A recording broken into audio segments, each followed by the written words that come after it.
वासियों को, बंगाल के जनता को ये कहना चाहता हूं कि हमारा देश दस्तूर और सिस्टम से चलेगा, मन की बात से नहीं चलेगा। और हमें जो नेता चाहिए, जैसी नेत्री चाहिए, वो हमें ममता बनर्जी चाहिए, ममता बनर्जी जैसी चाहिए, जिसने तमाम धर्मों का आदर किया, उसे प्यार किया और तमाम धर्म गुरुओं के साथ मिलकर के प्यार मोहब्बत का फूल बंगाल की सरजमीन पे बिछावर कर दिया। इसलिए मैं तमाम लोगों से गुजारिश करता हूं कि हम सब मिलकर के पश्चिम बंगाल को मजबूत करेंगे। पश्चिम बंगाल आने वाले समय में पूरे हिंदुस्तान को लीड करेगा। माननीय मुख्यमंत्री अभिनंदन জানাচ্ছি এবং তৃণমূল পরিচালিত সরকারের চিরস্থায়িত্ব আমরা প্রার্থনা করছি।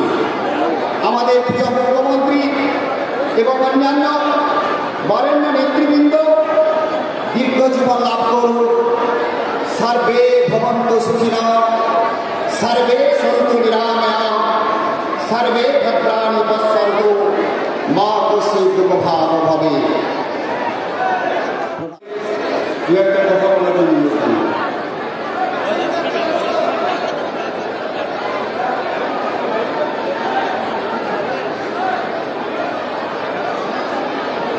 वाहिगुरु जी का खालसा, वाहिगुरु जी की फतेह। नमस्कार।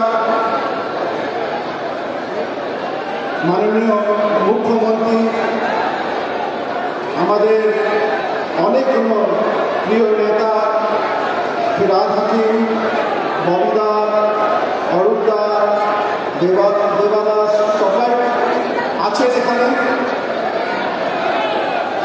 আমরা ছোটবেলা থেকে বড় হয়েছি এখানে। যেই কালচার, যেই অ্যাটমসফিয়ারে আমরা বড় হয়েছি এখানে, সেটা হচ্ছে সবাই একসঙ্গে যে ব্রাদারহুডটা আছে, আমাদের যে ফ্যাব্রিক, বেঙ্গলের স্পেশালি এই স্টেটের ফ্যাব্রিক, যে আমরা সব ধর্মের লোক একসঙ্গে এখানে থেকে আমরা একসঙ্গে থাকি। বিপদে ভালোবাসা আমরা এক্সচেঞ্জ করি।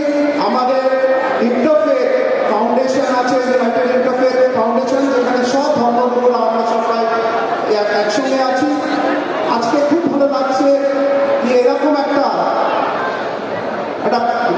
মার্চ করা হয়েছে যেখানে সব ধর্মের লোকরা একসঙ্গে আমরা হেঁটেছি। আর আরেকবার আমরা ইন্ডিয়াকে আর পুরো ওয়ার্ল্ডকে দেখিয়ে দিয়েছি যে আমাদের স্টেটের মধ্যে, বেঙ্গলের মধ্যে কিরকম আমরা এই যে হারমোনি, ব্রাদারহুডকে আমরা রেখেছি। আমরা আশা করি যেরকম আমরা রেখেছি ভবিষ্যতেও আমরা এইভাবে একসঙ্গে আমাদের সিএম মমতা ব্যানার্জিকে, অভিষেক ব্যানার্জিকে আমরা সাপোর্ট করে, আমাদের কমিউনিটির তরফ থেকে কমিউনিটিকে ফুল সাপোর্ট থাকবে। আর আমাদের যত ধর্মের লোকরা আছে সবাই ফিরে আর অভিষেক ইলেকশন আসছে, সেটা নির্ধারণ করা যাবে। আগামী দিনে আমরাকে শুধুমাত্র একটা মাত্র ধর্মের সাহায্য রাখবো না, এই ভারতবর্ষ জুড়ে সকল ধর্মের মানুষের, সকল ধর্মের প্রার্থনা, সকল ধর্মের মানুষের বাসা, সকল মানুষের খাদ্যাভ্যাসের, সকল মানুষের পরিধানের আমরা নানা বিবিধতা একসাথে দেখতে পাবো। তার নির্ধারণ করার সময় হয়েছে। আপনাদের কাছে ধর্মবর্ষী আমাদের আহ্বান থাকবে, এই বাংলার যে সম্পত্তি, বাংলার সকল ধর্মের মানুষের যে মিলন মেলা, বাংলার সকল ধর্মের মানুষকে নিয়ে চলা যে অভিধারণা, তার যে যুবনেতা এবং তার যে নেতৃবৃন্দ তৃণমূল কংগ্রেসে রয়েছে, আপনাদের সকলের কাছে অনুরোধ থাকবে সেই বাংলার নেতৃত্বে বাংলাকে আরো উন্নত করার জন্য, বাংলাকে সারা ভারতবর্ষে বিস্তৃত করার জন্য এবং এই 29টি রাজ্যের মধ্যে একমাত্র এই বাংলায় রয়েছে আমাদের মা, একমাত্র মহিলা মুখ্যমন্ত্রী, তিনি হচ্ছেন মমতা ব্যানার্জি। আপনার সকল মমতা ব্যানার্জির কাছে থাকবেন। তার যে কত পরিশ্রম, তার যে দৃঢ় নেতৃত্ব, তার যে সকল ধরনের মানুষকে নিয়ে চলার ভাবনা, তাকে সাধুবাদ জানিয়ে আপনাদের সকলকে শুভেচ্ছা অভিনন্দন জানিয়ে আমরা বক্তব্য শেষ করছি।